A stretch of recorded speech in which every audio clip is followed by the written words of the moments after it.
Welcome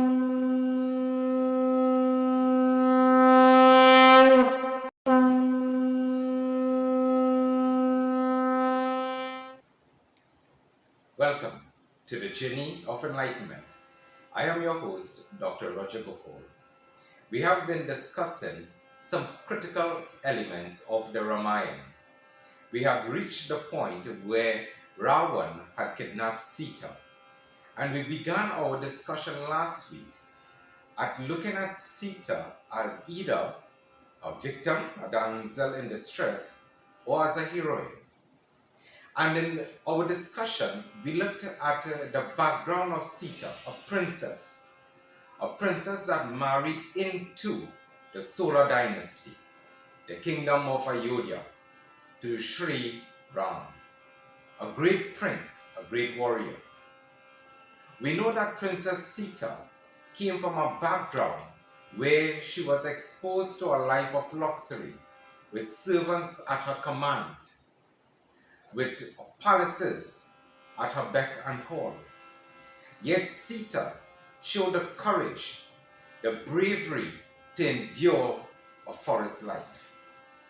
Her tenacity showed that she was willing to endure a life of sacrifice, yet not one day complained, not one day looked to retreat back to the palace, but instead held so strong and true to Dharma, to duty, no matter what the circumstances were. Sita did not display fear, nor did she display any thought of retreat, but instead she gave companionship to Lord Ram. She gives support to Ram, and Ram himself gives support to her. Sita was by no means this damsel in distress, but instead showed acute leadership qualities as a woman.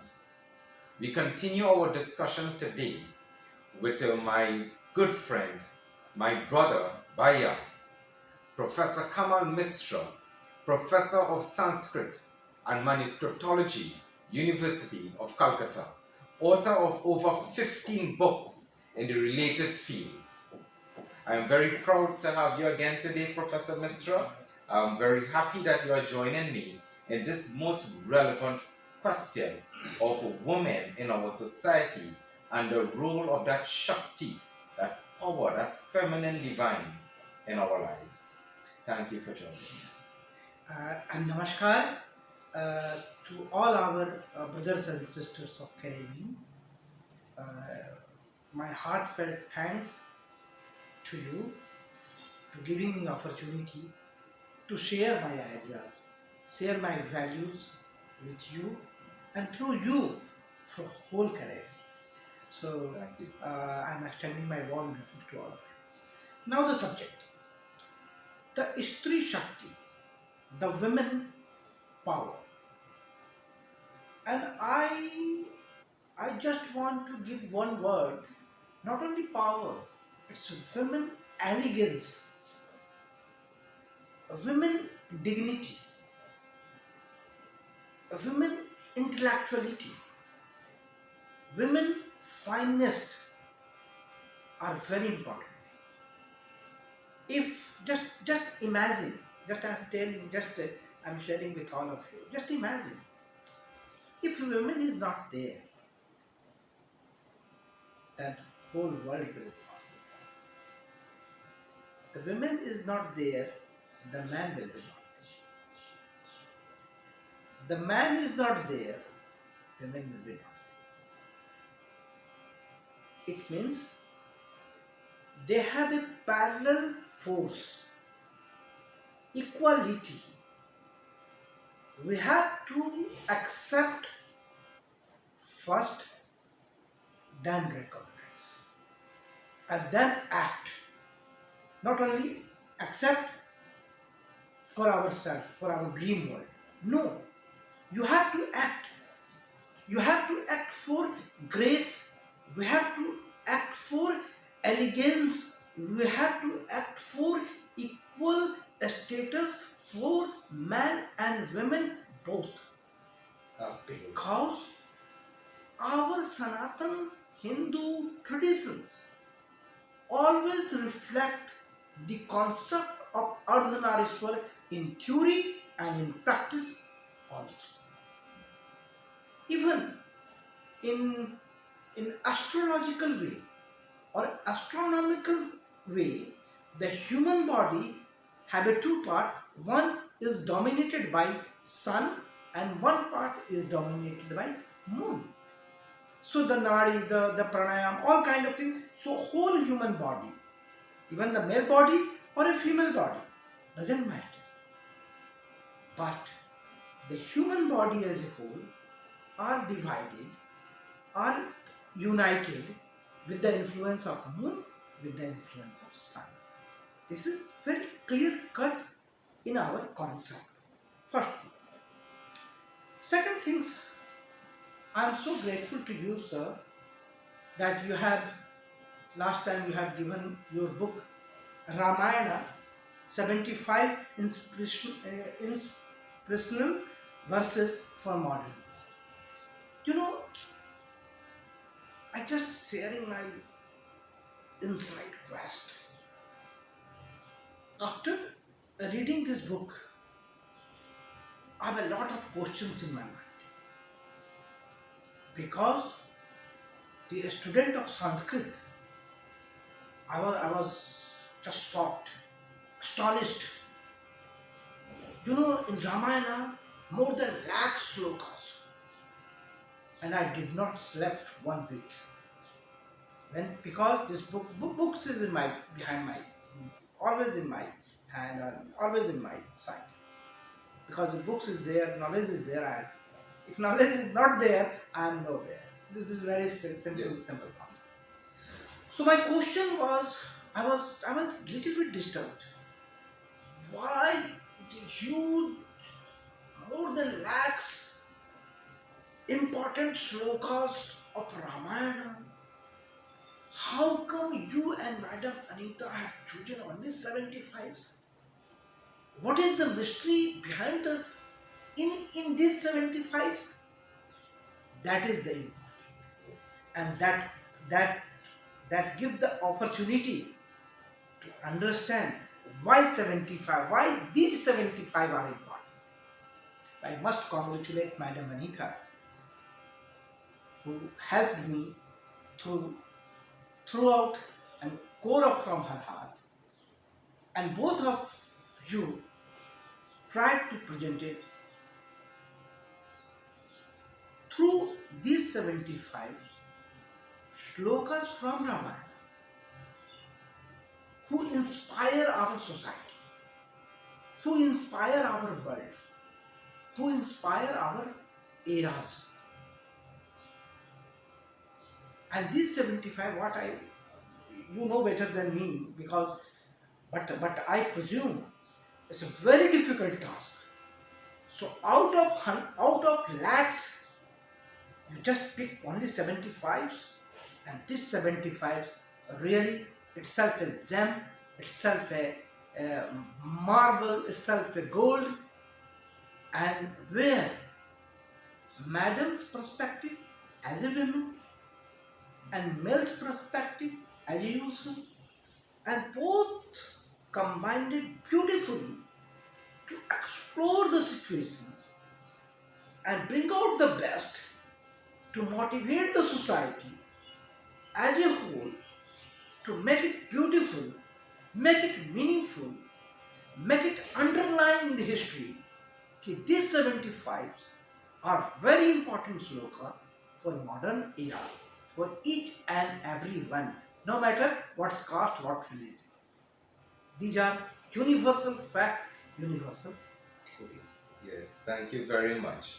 In fact, when Anita and I started looking at Ramayana and Yudhyakan in particular, we brought into it our unique perspective, as you rightfully said, that Ramayana has over 100,000 verses, over 1 lakh.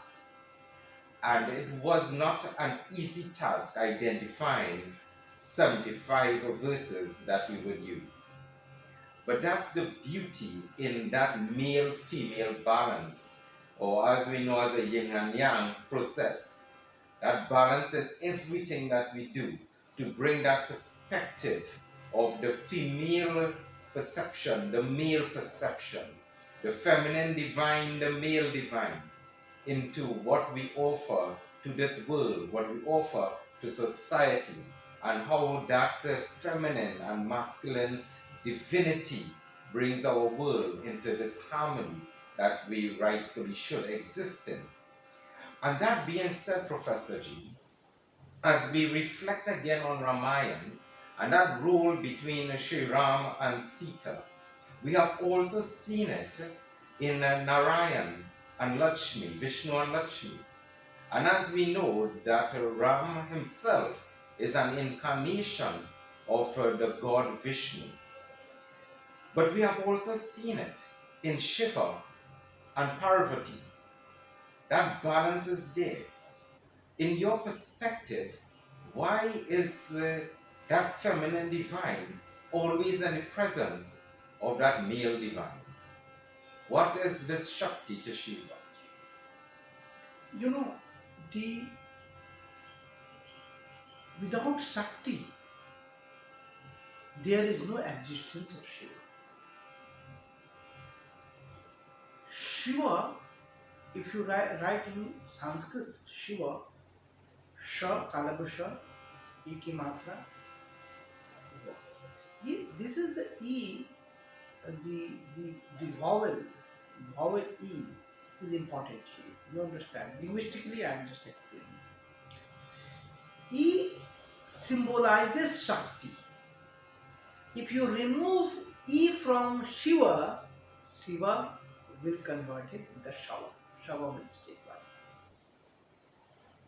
So Ikar symbolizes feminine, divine, power and grace.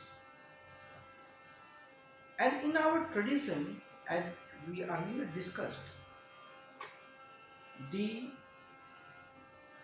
feminine divine grace is a guiding force for our society. In our tradition, in our Hindu tradition, we always give big hats, big positions to women in our traditional scriptures. Whatever, you can Ved, you, Puran, Amarat, Ramayana, women is always superior position. Even you, Atharved, you read the Prithvi Shukt. Why Prithvi Shukt? Prithvi is reflected to the women. So, women are so important. And not only women needs man. Women need support. Women needs recognition. Women needs public recognition, not the under the table recognition. And men have a duty. In present society, I am just explaining. In culture, women and men are superior. But in society, in present days, some kind of difficulties here. In our present society, there's an imbalance that is taking place, where So, the female is not given that proper recognition and reverence. So reverence and recognition for a woman is must. And we should start from our own life, from home also. Because you see the women doing services throughout day and night, 24/7. But indirectly, we have everything, we have a society, we have a family, we have a house, we have a car, everything. But in her name, what you are giving, what we are giving to women, in which way we are giving to recognition, in public recognition. I am not calling you, I'm personal recognition, I don't like. Because if you are not giving public recognition, you are not giving the personal recognition. Because we have seen so many situations, Professor, where women are called she's unemployed, Ha. she's just a housewife. Ha.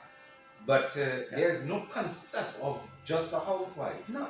Because the woman works. Woman a wife works. Wife works. Yes. Yeah, that's why I'm telling. So women should get recognition as a position. Yes. Man should give a position to women, position to his own women, his own wife. Yes. Not only, oh, she is my wife, it's okay, everything is okay. No. Because a wife is a full-time job. Yeah, wife is a full-time. Mother is a full-time job. And you give proper word, proper recognition, proper position, and according to the position, you can give the wealth also.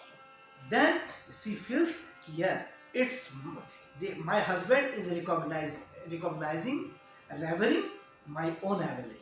Because as a wife and as a mother, she's making a priceless contribution to the building of that family. And therefore should be recognized for that. Yes. And you see her struggle, her conflict, her situations. I was totally, when I see, I thought, why women are not getting the real recognition? And it starts from home. Absolutely. It's not from the society. We will do for the social service. We don't go to social service. You just fix yourself first. Yes. Then you go to the social service. So women are so important. Women needs equal opportunity. Yes. Women needs equal position. Yes. And fortunately, we all Indians, we all Hindu traditions, believer, seeker, our honorable president of India is a woman from a very grassroots level. Yes. Not from the here and there. Yes. So very grassroots level. Yes. She has her journey is full of pain, full of ideas, full of things, and we are grateful that our honorable president is such a woman who is leading. And I believe, you see, mark my word, our president will motivate whole women in the world. Absolutely. Yes. Get it empowered. Yes. So these are the things. Now, there is an important point here. We as male set the trend, the example, the mentorship for the younger males in our society. It might be our sons, our nephews, or the children in our villages, our communities. And the way that we treat our women will set that example for the younger ones to follow. That is what they would learn. That is what they will mimic. If as men we do right by our women, we give them that reverence, that respect, that recognition, our younger ones will follow suit. In fact, Professor Misra has been doing some research in the writings of Kalidas. For those of you who are not so familiar with the writings of Kalidas, which is very popular Indian literature, I will just ask Professor Misra to give us a little insight into what these texts are and the role that it played in Indian society, and then we will discuss the authorship. Yeah. The first thing, the Indian society or literature or tradition, whatever, the narratives are very important. And the narrative traditions in India are very important. Even Veda is a narrative tradition. Yes. Later on in the text came. So, according to the narratives, the Vidyotma, she was a princess, she was a learned princess and devotee of Lord Shiva from Varanasi. Her father's name was King Shankaranand of Varanasi. That's clear. So, this princess, Vidyotoma, she was princess of Kashi, which is modern day what we call Varanasi. Yes. Yeah. So, she was, Vidyotama was a learned princess of Kashi, daughter of King Sharda. That is one. Her husband name is Kalida. They have a lot of story, lot of narratives. That's how she becomes, their marriage comes. But she always tried her husband should be learned person. So, And learned person. Kalidas was not a learned man. No. No, this is a story, a small story. Just I'm brief giving the idea. So, Princess Vidyotma was learned from by birth and excelling her life through the knowledge and wisdom. All kind of wisdom, knowledge, Ved, Puranas, everything is there. So she wanted, when her age comes a marriageable age, she wanted to marry a man who is a learned man. So she asked her father, who will defeat in a discussion, academic discussion or a spiritual discussion. Yes. And I am defeated by whom, I will marry to him also. Right. Otherwise, I will not marry. So this is the terms and conditions. Yes. So lot of the father has organized a discussion podium and all kind of things. But whoever comes, all are defeated by her because she was a learned princess. Yes. So all the pundits who was defeated by her, they felt insulted. So just to teach a lesson to her, Yes. they saw a man who is sitting in a branch of a tree and cutting that particular branch, not only tree, particular branch. And if the branch is cut, He will fall. And Yes. die. So how can so she is a great example of unsound mind. Yes. But the merit is what? Merit is the man was a handsome. Oh. And this is the weakness of our society. Yes. Handsome man, presentable man. It's so-called words running around in our society. So pundits all giving the good idea and give the message to King Shardanand in our territory. A great pandit came, and he is his brother, Mauna Brata. He is not going to speak 3 months. He's not going to speak 3 months. So like this. So but Shastras. So princess was eagerly waiting about the great Mauna Brata sadhu, and the great learned man came to in our place. So discussion started. So I'm not going to the story, and Yes. another time I will go to the story. So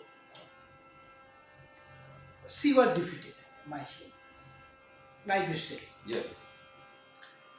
But the first night, the mystery opened.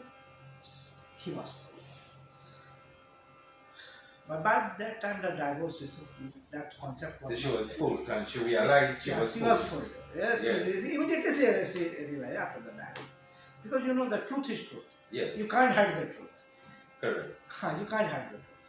So, hold the 7 works in the name of Mahakavi Kalidasa.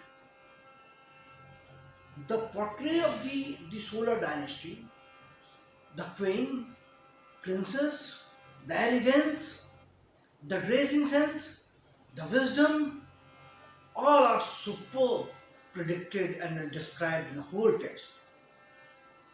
The question arises, and in Indian tradition, in Sanatana tradition, in Hindu tradition, any auspicious work, if we do, we remember our God. We remember our Ishtadeva, particular God and goddesses. Yes. So every 7 works started with the prayer of Lord Shiva and Parvati.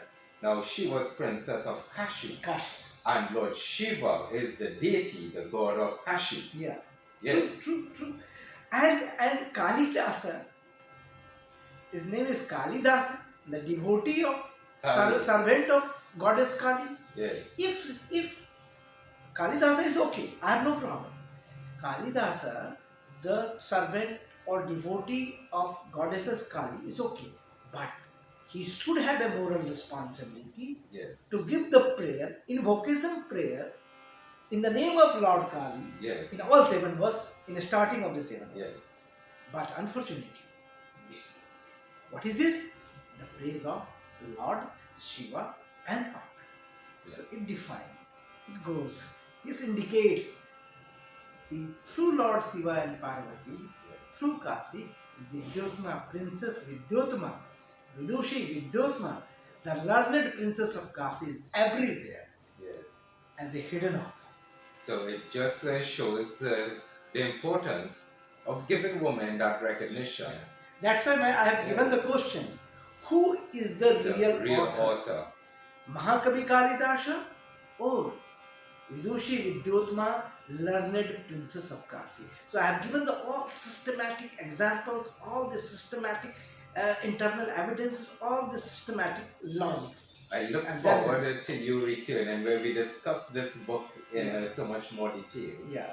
And as we summarize, we go back to Sita Mata and recognize that Sita Mata was certainly not that damsel in distress. Yes, yes. A great hero, a great leader. Yes, yes. Sita Ram. Even the Ram, the adjective Ram is glorifying due to Sita. If Sita is not there, Ram is not be glorified. Yes. So we should remember and we should give the highest regards to Sita Mata, and through Sita Mata we should give the recognition, respect, reverence to all women in our life. Yes, indeed. So as I end today's journey of enlightenment, I bid it to all of you, Sitaram. Sitaram.